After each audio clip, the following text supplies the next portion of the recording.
হ্যাঁ এদিক থেকে, হ্যাঁ তুমি যদি দূরে থাকো, একটু দূরে থাকো, অসুবিধা নাই, কারণ রোদ তো আছে, ফেস তো আহেই।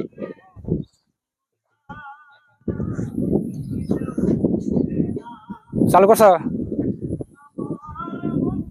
আসসালামু আলাইকুম সুপ্রিয় দর্শক, চলে আসলাম সেই ভাইরাল জয়না গাছ দেখতে এবং আপনাদের দেখাতে। তো দুঃখের বিষয়, যখন নতুন পাতা গজাইছিল সবচেয়ে, তখনই কিন্তু এই ভাইরাল জয়না গাছটা খুব সুন্দর দেখা গেছিল, কারণ পুরা গাছটা রক্তের মতো লাল হয়েছিল, কিন্তু এখন পাতা সবুজ হয়ে গেছে। যাই হোক, আসলাম, আর প্রচুর রোদ।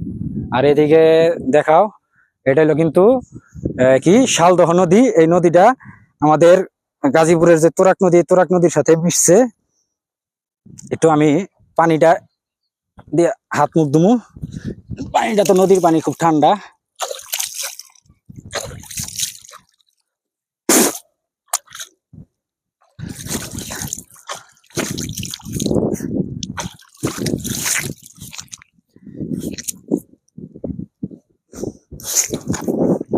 যাক, একটু শান্তি পাইলাম এই ছোট্ট একটা নদীর পানি দিয়া ই কইরা। এদিকে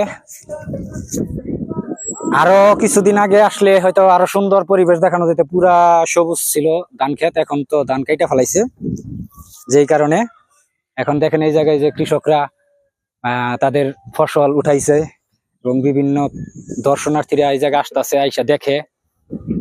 বিশেষ করে যখন পাতা লাল থাকে, মানে নতুন পাতা গজায়, তখন যে তখনই এই গাছটা ভাইরাল হয়েছে। আর আমরা তো অনেক ছোটকাল থেকে এই গাছ চিনি বা জানি, আসতাম। এদিকে আত্মীয় স্বজনের বাড়ি আছে, তো আজকে হঠাৎ করে চলে আসলাম আপনাদের দেখাইতে। তো আমি আপনাদের একটু ভালো করে দেখাবো। আর এই জায়গায় গানের আসর চলতেছে, একটু পরে গানের আসর যাবো, আমরা একটু সামনে থেকে ঘুরে আসি।